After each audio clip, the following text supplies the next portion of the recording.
সুপ্রিয় দর্শক, অনেক মানুষকে বলাবলি করতে শোনা যায়।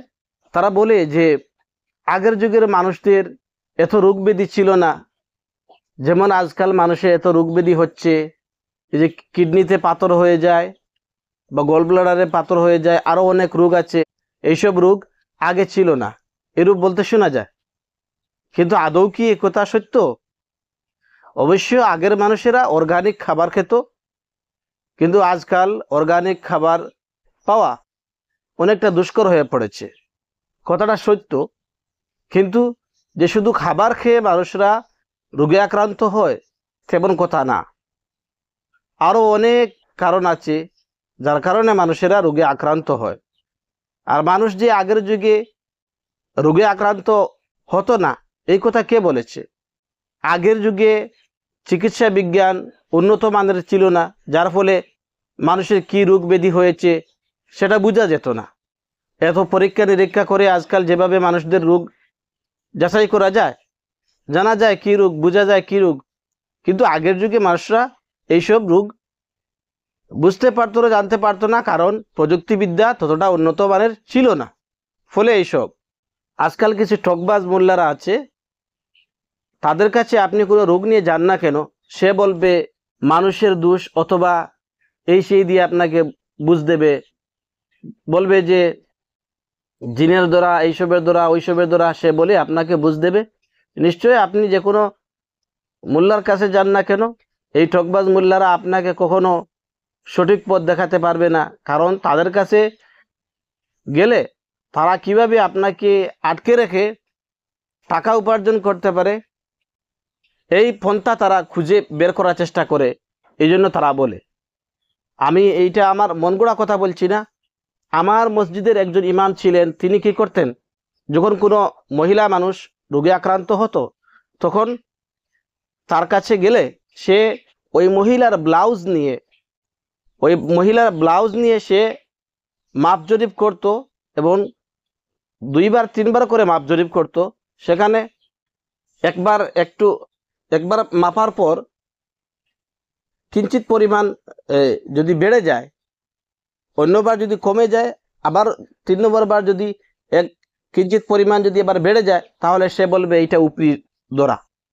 তখন আমি মাদ্রাসায় পড়ছিলাম, আমার মাদ্রাসার হেড হুজুর যিনি ছিলেন তার সাথে আমি আলোচনা করেছিলাম। তখন তিনি আমাকে লম্বা একটি সুতো নিয়ে আনতে বলেছিলেন।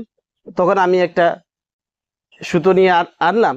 তখন তিনি আমাকে বললেন, তুই একদিকে ধর, আমি একদিকে মাপা শুরু করি। তখন তিনি যখন মাপছিলেন, সেখানে তিনি কিছু একটা পড়ার ভান করলেন, কিন্তু আমি বুঝতে পারলাম না তিনি কি পড়ছেন। আমার মনে হলো তিনি নিশ্চয় পড়াশোনা জানেন।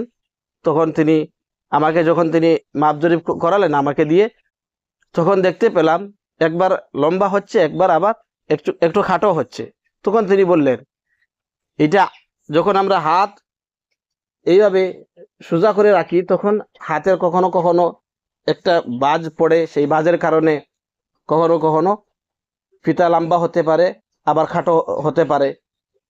এই বলে যে একজন মানুষকে উপরি ধরা বলা, সেটা ঠিক না। আর তিনি তারপর হাসতে হাসতে বললেন যে তোমরা মনে করেছো নিশ্চয়ই আমি কিছু দোয়া পড়েছি, কিন্তু আমি কোনো দোয়া পড়িনি, কিন্তু আমি তোমাদের মন থেকে এই অন্ধবিশ্বাসকে দূর করার জন্য এই কাজটা করেছি। এখন যদি আপনার শরীরে জ্বর আসে, জ্বর নিয়ে যদি আপনি কোনো মোল্লার কাছে যান, সে আপনাকে এই সেই বলে আপনাকে ধামাচাপা দিয়ে আটকে রাখার চেষ্টা করবে। তখন আপনি একটা তাবিজ তার কাছ থেকে নিয়ে আসলেন, আপনার জ্বর সেরে গেল। এখন আপনারা বলবেন এটা তো ভালো কথা, জ্বর যদি সেরে যায় তাহলে ভালো কথা, রোগ সারার জন্যই তো আমি মোল্লার কাছ থেকে গিয়ে তাবিজ পড়ি, এটা তো ভালো কথা। কিন্তু আপনারা কি জানেন, এই জ্বর অনেক রোগের লক্ষণ হতে পারে। আমি ছোট্ট একটা উদাহরণ দিয়ে বলছি। আমি এক মসজিদের ইমাম থাকা অবস্থায় আমার মসজিদের যিনি সেক্রেটারি ছিলেন, তিনি খুব সচেতন একজন মানুষ ছিলেন এবং পেশায় তিনি ছিলেন একজন শিক্ষক। তিনি যখন রোগে আক্রান্ত হন, তখনই কোনো একজন ডাক্তারের সাথে পরামর্শ করেন। একবার তার শরীরে জ্বর আসে, সে সঙ্গে সঙ্গে চলে যায় ডাক্তারের কাছে। ডাক্তার যাওয়ার পর তাকে বলে, আপনি আপনার ব্লাড টেস্ট করাবেন, রক্ত পরীক্ষা করাবেন। যখন রক্ত পরীক্ষা করালেন, তার শরীরে ধরা পড়লো তার শরীরে এইমাত্র বা এই কিছুদিনের মধ্যে তার শরীরে ক্যান্সার ইনজেক্ট হয়েছে। তখন তিনি বিশ্বাস করতে পারেননি। বিশ্বাস না করে তিনি শিলচর গিয়ে টেস্ট করালেন, সেখানে ধরা পড়লো তার শরীরে ক্যান্সার ইনজেক্ট হয়েছে। এরপর তিনি গুয়াহাটিতে পর্যন্ত গেলেন, তার বিশ্বাস হয়নি এই কথা। যখন গুয়াহাটিতে গিয়ে আবারও টেস্ট করালেন, তখনও ধরা পড়লো তার শরীরে ক্যান্সার। তারপর তিনি চেন্নাইতে গিয়ে ভালো ট্রিটমেন্ট করিয়ে তারপর তিনি সুস্থ হয়ে এখনো পর্যন্ত আমাদের মাঝে জীবিত আছেন। এই যে তার শরীরে যখন ক্যান্সার রোগে দেখা দিয়েছে, ক্যান্সারের প্রথম স্টেজে, তখন তিনি চিকিৎসা নেওয়ার কারণে বা তিনি সচেতন হওয়ার কারণে ডাক্তাররা তাকে বলে দিয়েছে আপনার শরীরে যে ক্যান্সার রোগ হয়েছে সেটা প্রথম স্টেজে আছে। গতিকে তিনি ভালো চিকিৎসা, উন্নত মানের চিকিৎসা করে তিনি সুস্থ হয়ে বাড়িতে ফিরে আসলেন। যদি তিনি আমার আপনার মতো এইসব তাবিজ পট্টিতে বিশ্বাস করে, তাবিজ পট্টি ব্যবহার করে জ্বর সেরে যেত, তাহলে হয়তো আর জ্বর আসতো না। যেহেতু এইটা সিগন্যাল স্বরূপ বলে দিচ্ছিল তাকে যে এটা আপনার শরীরে ক্যান্সার ঢুকেছে, যার ফলে জ্বর এসেছে। যদি আপনি তাবিজ পট্টি ব্যবহার করে জ্বর সেরে যায়, আপনার শরীরে জ্বর কেন আসলো এই কথা জানতে না পারেন, তাহলে কিছুদিন আপনি সুস্থ হয়ে চলাফেরা করবেন।